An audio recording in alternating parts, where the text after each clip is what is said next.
What's up, everybody? Surprise. I was on the air earlier today, and this was going to be a previously recorded interview, but I said, what the heck? We're going to make this a fun thing. We've got a great guest to help us preview Week 4 Thursday Night Football. JP Acosta of Big Cat Country from SB Nation joining. I think you joined us last year too, JP, right? When these two teams clash. Good to have you back on, man. How are things going? It's going great, man. I love to be on here talking Jaguars, Bengals. Had a great time last year, so I thought I might as well double it up.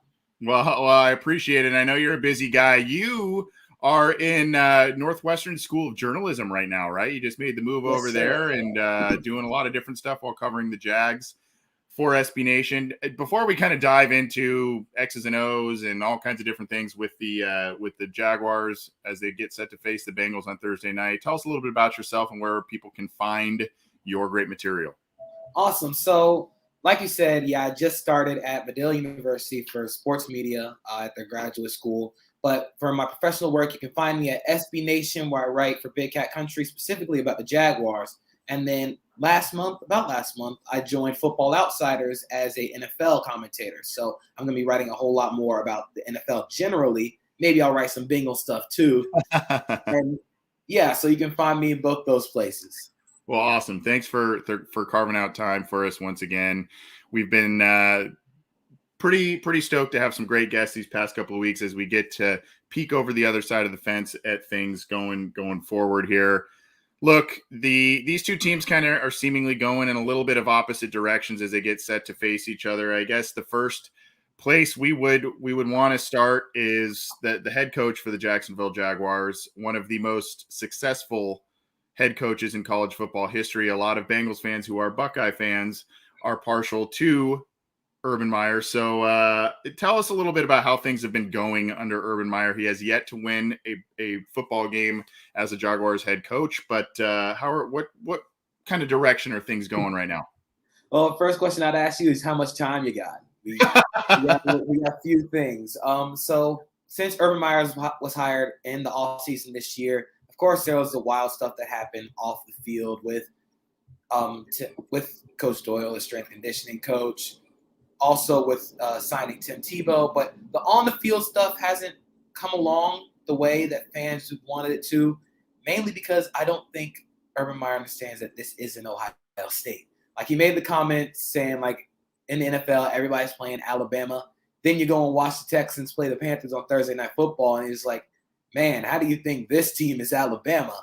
But I think really this whole year is one big kind of acclimation period for the entire team. You're bringing in a lot of new guys. You're bringing in a lot of new faces, a lot of rookies, especially with Urban Meyer being basically the head coach and also controlling a lot of the personnel decisions with the Jaguars. So I think it's starting real slow because you just have to get adjusted. This isn't the college level anymore where you can just trot out a bunch of guys and they're just higher recruits and you just win games. It's going to come along real slow. That's the thing I think Jaguars fans have come to understand, come to realize is it's going to go real slow. The development's going to be real slow, but you have to see signs that they're there. And I think through the first few weeks, you're starting to see little signs of development. Do you get a sense that players, I mean, you mentioned this is a pretty young team. There's been a lot of roster turnover, and we'll talk about some of those high-profile players that, they've brought in, especially this year. But, I mean, do you get a sense that this team is starting to, I mean, some of these guys are buying into the vision that Urban Meyer is kind of selling? Do you get the impression that these guys are, even though they're 0-3, there's still a belief in the process that he's building there? Yeah, I think there are, because if you look back at some of the comments that players made in the offseason, where they're fully bought in. They're bought into the way Urban Meyer runs this program. DJ Chark has talked a lot about how being in this offseason strength conditioning program has made him a lot stronger and a lot faster. We're seeing that stuff happen on the field. Now it's just the scheme and the talent has to take over. It hasn't happened yet, but you're starting to see little signs of things that are clicking, especially at the quarterback position, where Trevor Lawrence is starting to learn more about the NFL game. You're starting to see it click a little bit. So I think players are buying in. Now it's just all on execution. What So you mentioned Trevor Lawrence. The Bengals get set to take on the Jaguars here on Thursday night. You've got the 2020 number 1 overall pick in Joe Burrow facing off against the 21 number 1 overall pick in Trevor Lawrence. Those two clashed in college in the national championship game.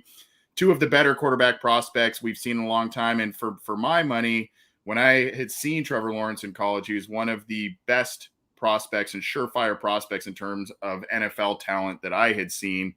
I think in the early part of the season, he had a game where there was like 3 touchdowns, 3 interceptions. And then, you've got some other mixed bag results here. What are you seeing from him? And is he looking every bit the part going forward here? I mean, I know it's a small sample size, but team in amid a turnover of their roster, is he looking every bit the part? So I think the high end stuff is there. Like, you're getting the crazy touchdowns. Like the touchdown pass he threw against the Cardinals was put right into a bucket. Not a lot of quarterbacks make that throw, regardless of if they're a rookie or not. But I do also think you're starting to see he's gonna test teams down the field. That's something that he's always done since he's been in college. He was aggressive throwing the ball down the field. I think he's learned the difference between college open and NFL open, because college open and NFL ain't open. That's right. The biggest thing. But I think you started to see in the Cardinals game, he wasn't trying to force things down the field. In the first 2 weeks of the season, he was forcing a lot of balls, trying to, if it was like 3rd and 10, he was going to get you 15. If it was 3rd and 15, he's going to try and get you 30. He's going to try and go for those big time plays. But now as the game starts to slow down a little bit, he's going to be like, okay, I'm going to take this check down here and try and let James Robinson or one of my receivers underneath try and make a play out of it. So I think they're starting to get that, but there are going to be those moments where he looks like a rookie. I think Vic Fangio from the Broncos threw a lot of stuff at him in terms of mixing in late rotation safeties, playing cover 6, cover 4, and basically forcing him to read out zone. He did it all right, but there are some times where he forced a lot of throws, and that's really been the biggest thing since he's gotten to Jacksonville. He's going to test teams down the field, which isn't a problem. I think he should continue to do that, because when those start to hit, that's going to unlock the offense a whole lot more. He's going to be able to test defenses down the field. He just has to know, I think it's a song where you know when to hold him, know when to fold him.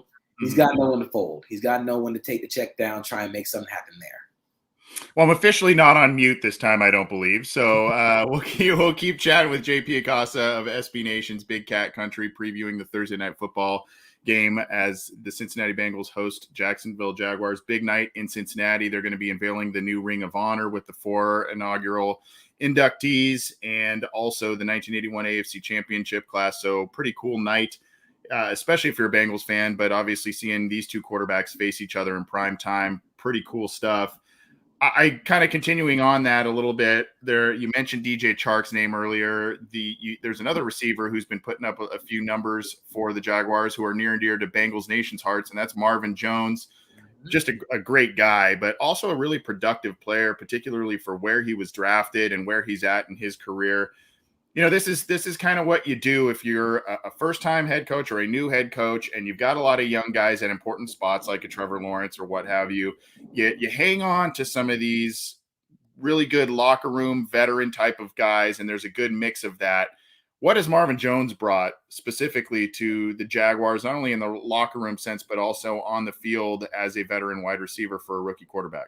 Well, off the field, you can definitely see the impact he's had in terms of how he approaches the game. I think Sanjay Lau, the new Jaguars wide receivers coach, has talked a lot about how Marvin Jones has helped the receivers learn more about the nuances of the game, because even though DJ Chark had that 1,000-yard season, that Pro Bowl season, he's still young and learning how to play the position. This team is really, really young. And on the field, he's basically been Trevor Lawrence's safety blanket. On 3rd down, he's targeting Marvin Jones. Down the field, he's probably going to target Marvin Jones. They draw up a lot of plays for him, getting him in motion, getting him out to the flat. So if Trevor Lawrence needs to get a quick kind of rhythm throw to get him back in the swing of things, it's going to Marvin Jones. He's been a safety blanket. I hate to say the same word again, but he's been the Jaguars' safety blanket. He's been their most productive receiver in terms of getting open as well.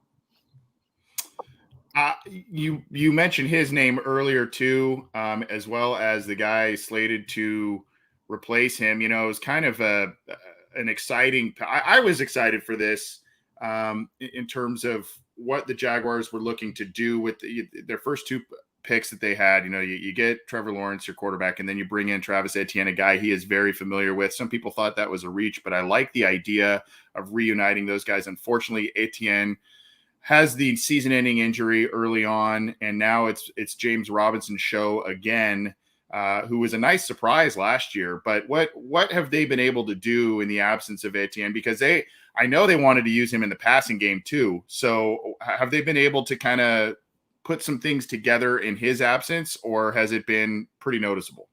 So when you look at Travis Etienne in college, one of the things that stood out is his explosiveness. He can turn a 2-yard run into an 80-yard touchdown. The Jaguars lacked in explosive plays last year.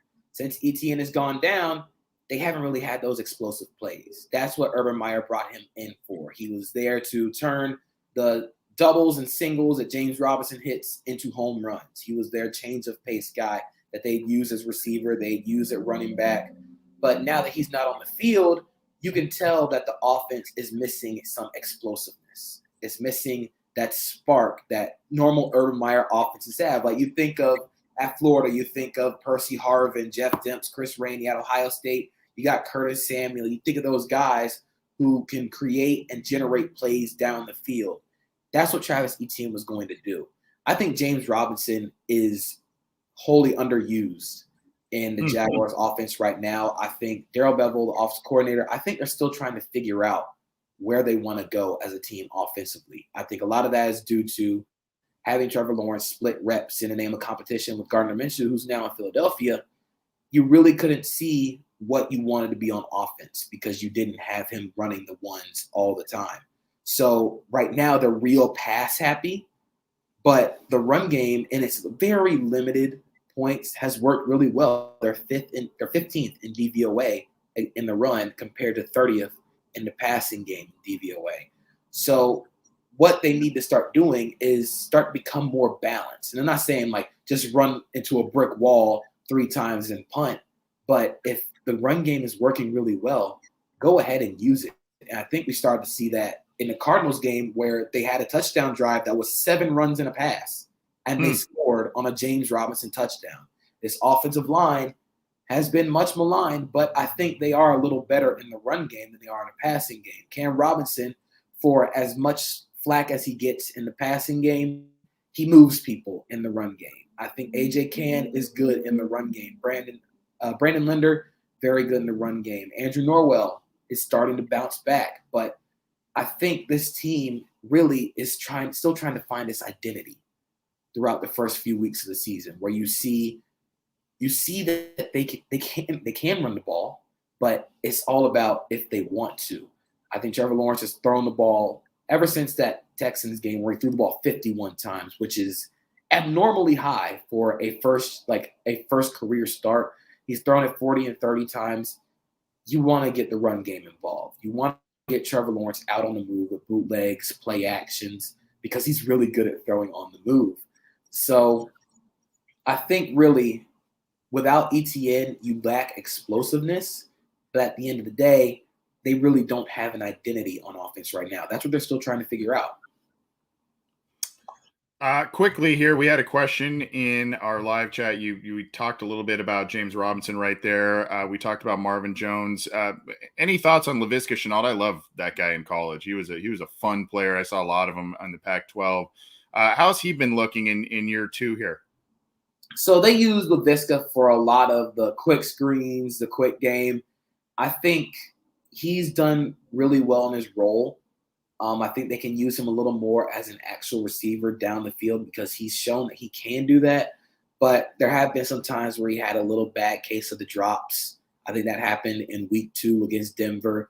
But he's going to be the guy who they run across the middle. He's the one who can take those short routes and turn them into first downs because he's built like a linebacker playing receiver. It's insane watching DBs try and tackle him because it's going to take more than one person to. So I really think Laviska Shenault needs to just start coming along with the offense because like I said, the offense really doesn't have an identity, which in the end hurts DJ Chark. It hurts Laviska Shenault because they're still just trying to figure it out. Well, appreciate you answering that one from one of our listeners there. And we'll, if you've got some more there, we'll try and bring some other questions in the live chats in here. We're going to be spending just a couple more minutes with JP Acosta from SB Nation's Big Cat Country. Appreciate your time, JP. And sorry, I wasted a couple minutes earlier there with my microphone situation, but we got to figure it out. I think we got to figure it out. Hey, look, earlier on Tuesday, Joe Burrow kind of made an interesting comment, and this is another guy I paid a lot of attention to years ago when he was in college at UCLA in the Pac-10 in those days. Myles Jack, linebacker. Joe Burrow on Tuesday speaking to reporters called Myles Jack the best linebacker. I think what was it? Best linebacker in the league or best linebacker he has faced. Jack had a monster game last year when the two teams faced off. What do you make of that comment, and what's the value still later in his career that Myles Jack is bringing to Jacksonville?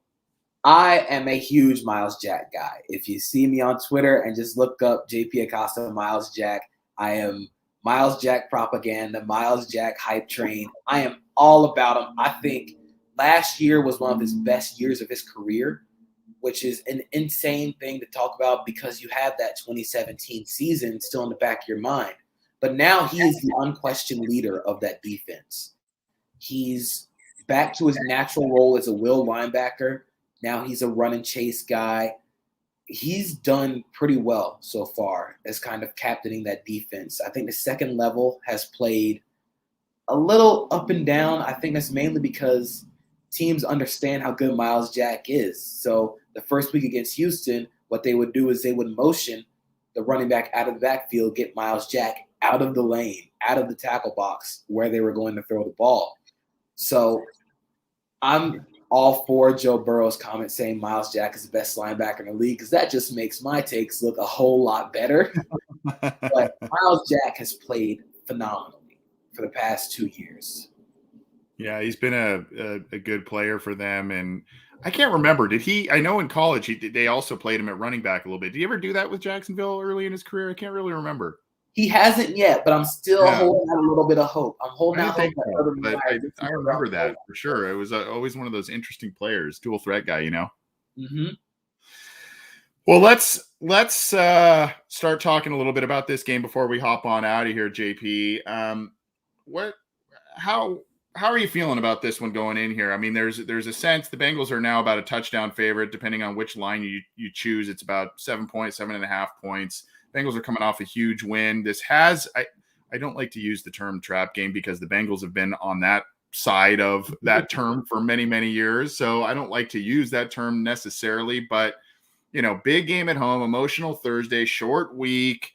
Bengals coming off a big win, a winless team with some exciting players on it, like a Trevor Lawrence. I don't know. This is, I don't know how I feel about this one personally. How, as you cover the Jaguars, how are you feeling and what's your sense on how Jacksonville is feeling going into this game? They seem to be relatively healthy other than the Etienne injury, obviously, from earlier this summer. So I'm feeling a little, I guess, inconclusive about this game. I have a feeling it could go both ways, honestly, because the main key for Jacksonville is going to be getting pressure on Joe Burrow when they go empty. The Bengals love going empty sets, getting 5 wide receivers out in formation, and Pittsburgh seemingly could not get Joe Burrow onto the ground. The Bengals offensive line played great in their game against Pittsburgh. And one of the things that Jacksonville has to do is get pressure. They're one of the top teams in the league in getting pressure, but they also blitz a lot. So if you have to blitz to get pressure, when you go empty, that's taking off one of the guys you can leave in coverage. So this game is really going to be decided on whether Joe Burrow and the Bengals offense can operate out of empty the way they like to against the Jaguars defense that's going to bring heat. They're going to bring blitzes. Joe Cullen is a guy who comes from a Baltimore coaching tree of Wink Martindale, who sends a lot of pressure. He's going to play a lot of man, and if you beat him, go ahead. But it's really going to be interesting to see how they operate.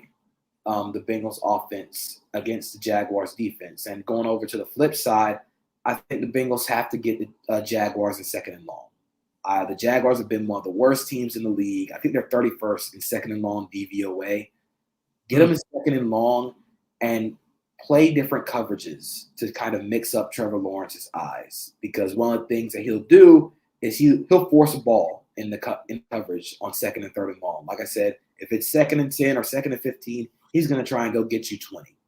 So if they can capitalize on those mistakes like they did against the Steelers, where they capitalized on a lot of big mistakes, it'll be another one of those games for the Bengals. But I have a really interesting feeling about this game. Like, everybody's been kind of bashing the Thursday night football games, but this one has a potential to be a really good one.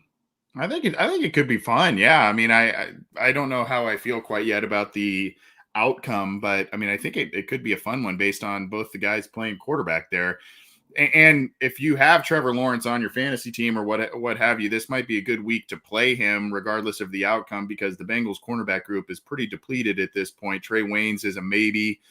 He hasn't played yet this year. You've got Chidobe Awuzie with an injury. He left the Steelers game late in that one. Darius Phillips has a hand injury, and then you've got Eli Apple out there. So the secondary, though they've been putting it together and keeping things in front of them and limiting the big plays, the cornerback group might be something to focus on if you're Jacksonville here. Quickly here, JP, how do you see this one going? You gave us some great keys there in terms of what the Jaguars need to do on offense and defense. That cornerback group for the Bengals is one to watch, I think, based on who plays, who doesn't. But how do you see this one going? You said you were kind of inconclusive, but do you have a gut feeling as we sit here on Tuesday evening talking about this? So it's a funny story. I'm going to be at the game. Oh, really? I'm going to be in Cincinnati for this game. Nice. I have a gut feeling that Cincy's going to come away with a win. I think it's going to be a single-digit win, mainly because of the injuries at the Bengals cornerback spots. But if the Bengals can basically take away the Jaguars blitzing with empty and just get passes out real quick, the Jaguars play a lot of cover 1 and cover 3. It's pretty much you're going to beat them playing man. Now Tyson Campbell's going into his second career start at outside corner. I think he played fine that first game against Arizona. It was Arizona. Some of those things are going to happen. He had a couple great pass breakups on A.J. Green. He allowed that long completion where he ultimately didn't turn around and look for the ball. But honestly, I'm thinking a 33-28 Bengals win. This could be a high-scoring one. I don't know if I'm comfortable. I mean, right now I'm kind of leaning towards a Bengals win, but I don't know that I like that point, taking the points on that. I don't know. That's a big spread there, and I think Jacksonville's going to play at least inspired. At least that's kind of what I feel like. Quickly though, you mentioned the cornerback group. The Jaguars swung a trade this week. I believe it was C.J. Henderson, right? Their cornerback that they shipped away there. What was the situation there that led to that? And, is that a concern for the cornerback group going forward, getting rid of him? So in the offseason, Urban Meyer and Charlie Strong, the assistant head coach and inside linebackers coach, met with C.J. Henderson in the offseason. He was dealing with a lot of stuff. I think his on-field play was up and down, to say the least, just from injury and just not being as productive as you hoped.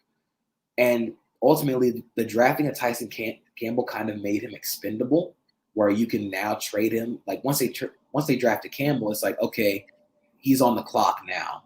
So I think trading him for Dan Arnold, to trade him to Carolina, it's ultimately the best for both parties, mainly just so C.J. Henderson can get a fresh start, and for the Jaguars to kind of see what they actually have in Tyson Campbell.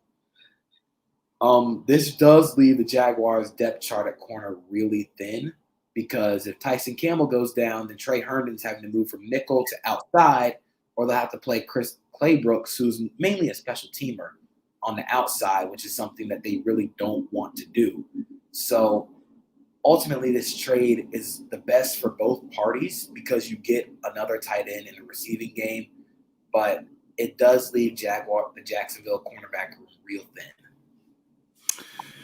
Well, JP, thanks for your time, man. This has been awesome chatting with you, previewing this game, and we hope you have fun out in Cincinnati this weekend. Maybe not in the form of a Jaguars win, but we hope you have fun regardless of the result there. And hopefully our listeners, if they're going to the game, I almost went to this game too. So if I was there, I would have definitely hung out with you. But hopefully some of our listeners recognize you and maybe give you a hello while they're out there. Where once again can people find your stuff? And especially this week as the Bengals take on the Jaguars on Thursday night.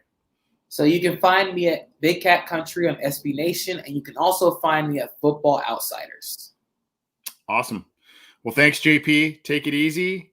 Thanks, everybody, for tuning in live. And for those downloading after the fact, let's have a fun one on Thursday, regardless of the result. And JP, once again, appreciate your time, man.